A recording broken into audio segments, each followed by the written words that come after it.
ज्ञानवर्धक बातें। ग्रहों की चाल एक पूर्व अनुमान, देश की दशा व दिशा वर्ष 2014 से 2015 में ग्रहों के आइनों में। दर्शकों, हम बात कर रहे थे ग्रहों की चाल एक अनुमान के बारे में। आने वाले वर्ष के अंदर में 2014 में हमारा देश यानी हिंदुस्तान के साथ क्या क्या गुजरेगा उसके बारे में हम आपको बता रहे थे। सर्वप्रथम आज बात करेंगे श्री लाल कृष्ण आडवाणी की। 24 अगस्त 2008 से शनि महादशा में चल रहे हैं। आडवाणी जी की शनि दशा, शनि प्रत्यंतर में बीजेपी को लोकसभा में चुनाव में पराजय का सामना करना पड़ा था।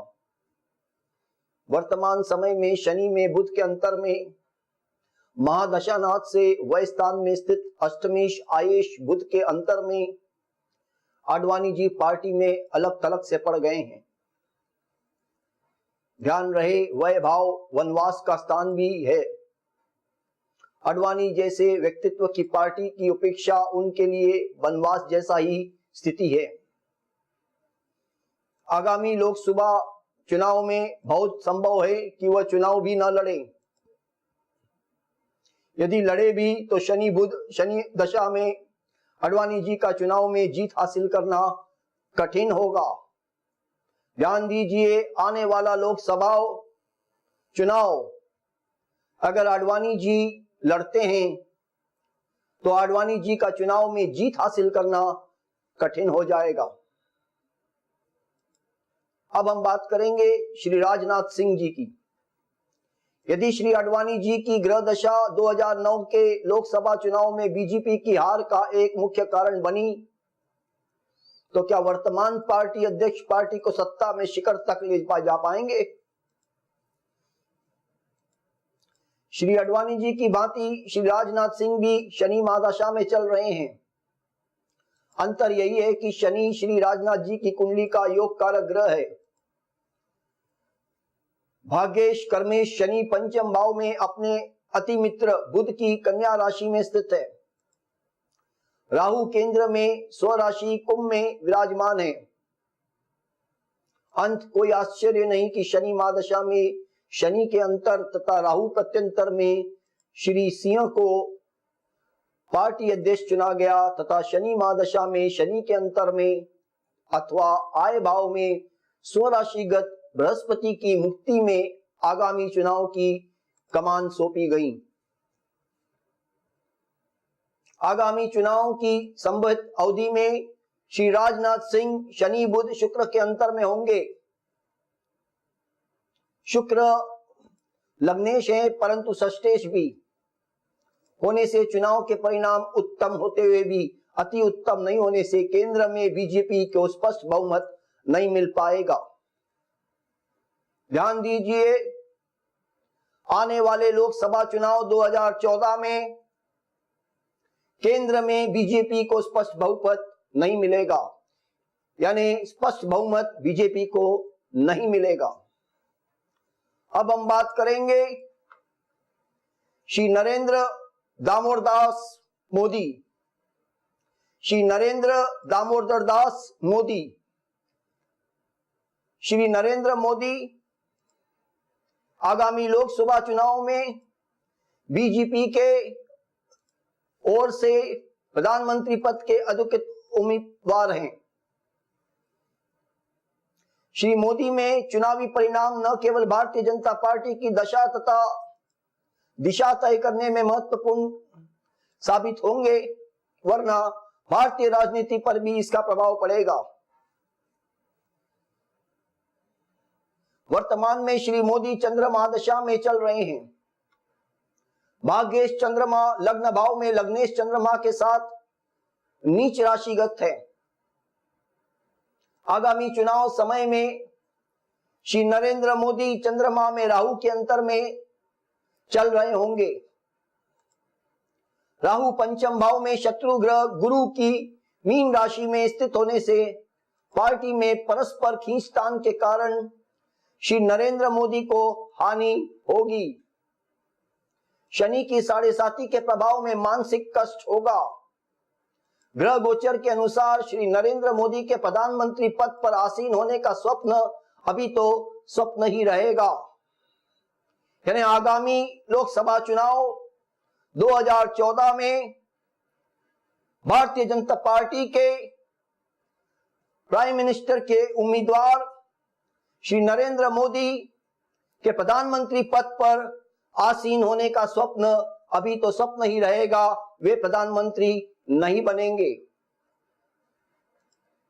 अन्य घटक दल अब तक के विश्लेषण से स्पष्ट हो चुका है कि देश को दो बड़ी राजनीतिक पार्टियों में से कोई भी स्पष्ट बहुमत प्राप्त कर स्वयं के बलबूते पर सरकार बनाने में सफल नहीं होगी। ऐसे में सहयोग सरकार ही सरकार बनाएगी। देश की वर्तमान राजनीतिक परिस्थितियों में समाजवादी पार्टी के अध्यक्ष मुलायम सिंह यादव थर्ड फ्रंट की बात करते रहे हैं, तो क्या समाजवादी पार्टी किंग मेकर की भूमिका बनाएगी? श्री मुलायम सिंह यादव समाजवादी पार्टी के अध्यक्ष प्राय ही तीसरे मोर्चे की बात करते रहे हैं। उनका भी सपना है कि तीसरे मोर्चे की सरकार बने तथा वह प्रधानमंत्री की कुर्सी पर आसीन हो। श्री मुलायम सिंह यादव की कुंडली में राज्य भाव में नीचगत शनि वर्गोत्तमी होकर शुभ फलदायक हो गया है। राहु चतुर्थ भाव में समभाव से स्थित है। कुंडली का योगकारी ग्रह मंगल अष्टम भाव में मित्र भाव से स्थित है। श्री मुलायम सिंह यादव 20 सितंबर 2006 से चंद्रमा की महादशा में चल रहे हैं। समाजवादी पार्टी का उत्तर प्रदेश में 2012 के चुनाव में अपेक्षित रूप से बहुमत प्राप्त हुआ। इस समय श्री मुलायम सिंह यादव चंद्र शनि मंगल की दशा में थे। आने वाले चुनाव में 2014 के चुनाव में चंद्रमा केतु व गुरु की दशा में समाजवादी पार्टी को अच्छी सफलता मिलेगी। तीसरे मोर्चे का स्वप्न साकार न होते हुए भी श्री मुलायम सिंह किंग मेकर बनेंगे। बिना इनके सहयोग बनाना या सरकार बनाना असंभव होगा। इसकी कीमत भी देश को चुकानी पड़ेगी। 20 सितंबर 2016 से समाजवादी पार्टी अध्यक्ष बन अपने बयानों से संसद के दोनों सदनों को प्रभावित करेंगे। इनके बयानों का स्पष्ट प्रभाव इन्वेस्टमेंट तथा स्टॉक मार्केट पर देखने में आएगा। समाजवादी पार्टी वर्ष 2012 में जब समाजवादी पार्टी को उत्तर प्रदेश के विधानसभा चुनाव में अभूतपूर्व सफलता मिली, तब यह पार्टी मंगल बुध शुक्र की दशा में थी।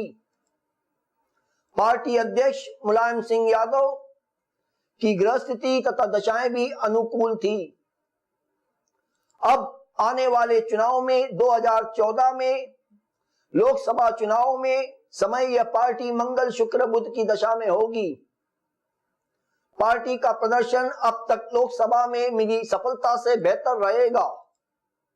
इस पार्टी के सहयोग के बिना कोई भी पार्टी सरकार नहीं बना पाएगी।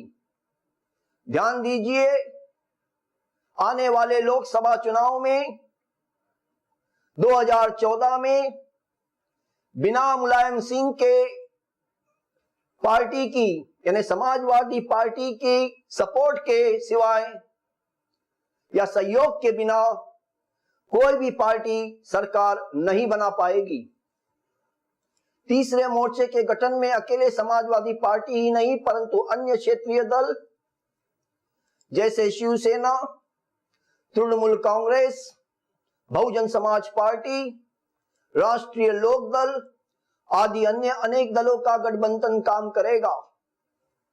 सबके अपने अपने स्वार्थ होंगे। किसी के किसी से मतभेद होंगे तो कोई सरकार में मलाईदार पद न मिलने से नाराज होगा।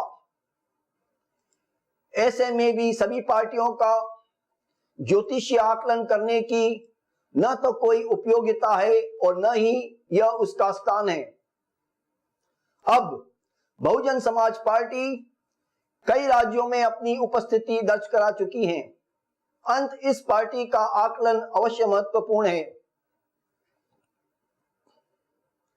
सुश्री मायावती जी बीएसपी अध्यक्ष सुश्री मायावती जी ने 1984 में जब पार्टी की स्थापना की थी, तब उनके भाग्येश गुरु की महादशा में बुध का अंतर चल रहा था। मायावती जी की कुंडली का योगकारी ग्रह मंगल पंचम भाव में अपनी वृश्चिक राशि में विराजमान है।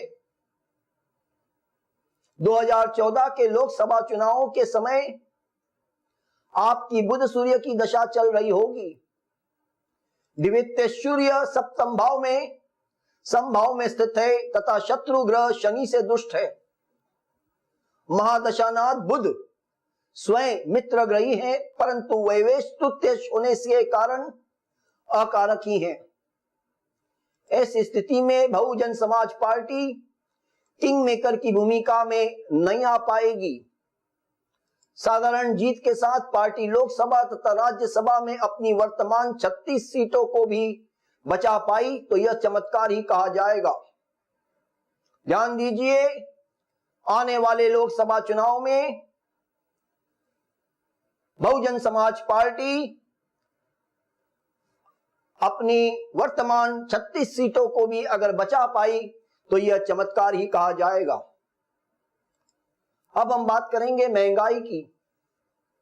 8 मार्च 2014 तथा 26 फरवरी 2015 दोनों ही फाल्गुन शुक्ल अष्टमी में कुंभ तथा मीन संक्रांति के मध्य रोहिणी के योग से महंगाई बनी हुई रहेगी। सरकार बदलने से महंगाई से छुटकारा नहीं मिल पाएगा।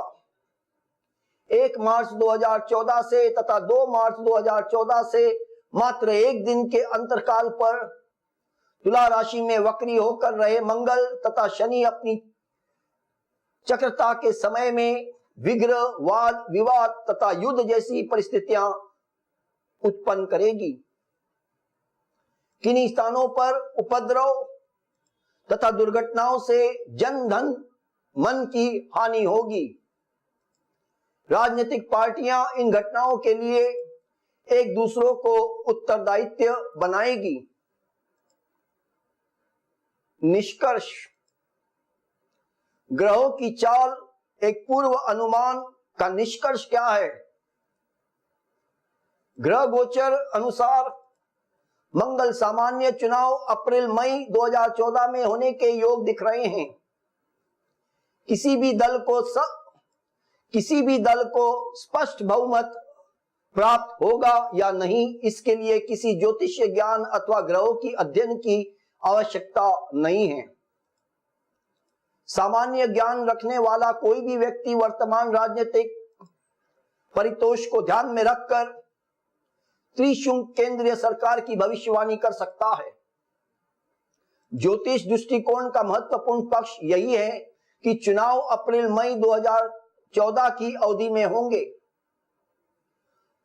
महामहिम राष्ट्रपति द्वारा सरकार के गठन तथा अन्य क्षेत्रों के लिए दूरगामी परिणाम देने वाले निर्णय लिए जाएंगे। बीजेपी का प्रदर्शन अपेक्षा अनुरूप नहीं रहेगा तथा प्रधानमंत्री पद के लिए नामांकित उम्मीदवार श्री नरेंद्र मोदी प्रधानमंत्री पद प्राप्त नहीं कर पाएंगे। भ्रष्टाचार के अनेक आरोपों से घिरी कांग्रेस पार्टी उम्मीद से कहीं अधिक सीटें प्राप्त कर पाएगी, परंतु बहुमत के अभाव में सरकार नहीं बना पाएगी। यद्यपि समाजवादी पार्टी किंग मेकर के रूप में सामने आएगी, परंतु मुलायम सिंह यादव को प्रधानमंत्री पद तक पहुंचना भी संभव नहीं लगता। बहुजन समाज पार्टी का प्रदर्शन कमजोर रहने से मायावती किंग मेकर नहीं बन पाएगी। वर्तमान प्रधानमंत्री सक्रिय राजनीति से संन्यास ले रहे हैं।